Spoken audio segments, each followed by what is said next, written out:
दिसंबर महीने की शुरुआत के साथ ही ठंड ने भी अपना प्रकोप दिखाना शुरू कर दिया है।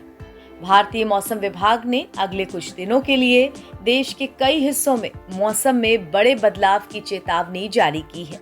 कहीं भारी बारिश होने की संभावना है, तो कई राज्यों में ठंड की लहर और घना कोहरा छा सकता है। मौसम विभाग के अनुसार बंगाल की खाड़ी में बने डिप्रेशन के असर से 3 दिसंबर को कई राज्यों में भारी बारिश होने की संभावना है।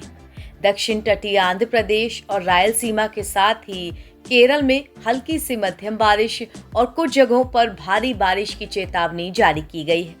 मौसम विभाग ने खासकर तमिलनाडु के लोगों को अनावश्यक घरों से ना निकलने और गैर जरूरी यात्रा से बचने की हिदायत दी है।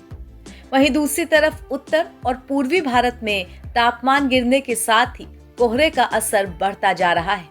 आईएमडी ने पंजाब और हरियाणा में शीतलहर चलने का अलर्ट जारी कर दिया है। इसके अलावा दिल्ली एनसीआर में एयर पोल्यूशन की स्थिति चिंताजनक बनी हुई है। बुधवार 3 दिसंबर की सुबह देश की राजधानी के बवाना इलाके में एयर क्वालिटी इंडेक्स 410 रिकॉर्ड किया गया। वहीं आनंद विहार जोन में भी AQI 400 पार कर गया। ये स्थिति आम जन की सेहत के लिए काफी खतरनाक है। वहीं दक्षिण पश्चिम बंगाल की खाड़ी में तमिलनाडु तट से सटे समुद्री क्षेत्र में चक्रवात दितवाह अब एक डिप्रेशन के रूप में मौजूद है। ये सिस्टम इस समय चेन्नई के ठीक पूर्व में तट के बेहद नजदीक है। पिछले 24 घंटे में ये डिप्रेशन खतरनाक ढंग से तट की ओर और करीब पहुंचते हुए दक्षिण पश्चिम दिशा में मुड़ा है, जो कि बहुत ही कम देखा जाता है।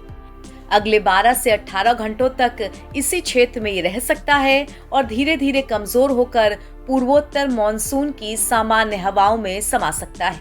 इसके बाद उत्तर तमिलनाडु, दक्षिण तटीय आंध्र प्रदेश और रायलसीमा में बारिश में कमी आनी शुरू होगी। हालांकि इस दौरान तमिलनाडु में भारी से बहुत भारी बारिश के आसार हैं। इन हालात को देखते हुए मौसम विभाग ने लोगों को घरों से ना निकलने की सलाह दी है। आईएमडी ने बताया कि 3 से 5 दिसंबर के बीच पंजाब, उत्तर महाराष्ट्र, साथ ही दिल्ली एनसीआर, बंगाल, बिहार और उत्तर प्रदेश, इन सभी इलाकों में शीतलहर चलेगी और धीरे धीरे ठंड बेतहाशा बढ़ेगी। कई राज्यों में घना कोहरा भी छाए रह सकता है। वहीं 3 से 5 दिसंबर तक हिमाचल प्रदेश, साथ ही पूर्व उत्तर राज्य असम, मेघालय, नागालैंड में भी घना कोहरा छाए रहने और ठंड बढ़ने की संभावना जता दी गई है। उधर ओडिशा में भी घना कोहरा छाए रहने की संभावना है। मौसम विभाग ने न्यूनतम तापमान को लेकर के भी पूर्वानुमान जारी किया है। उत्तर पश्चिम और मध्य भारत में अगले 24 घंटे में तापमान में ज्यादा बदलाव नहीं होगा, लेकिन अगले 4 दिनों में 2 से 4 डिग्री सेल्सियस तक गिरावट आ सकती है। पूर्वी भारत में भी अगले 4 दिनों में 3 से 4 डिग्री की कमी दर्ज की जाएगी। महाराष्ट्र के तापमान में 2 से 3 डिग्री की गिरावट आ सकती है और पूर्वोत्तर भारत में 3 दिनों तक तापमान स्थिर रहेगा। इसके बाद गिरावट दर्ज होगी। नवभारत टाइम्स की रिपोर्ट।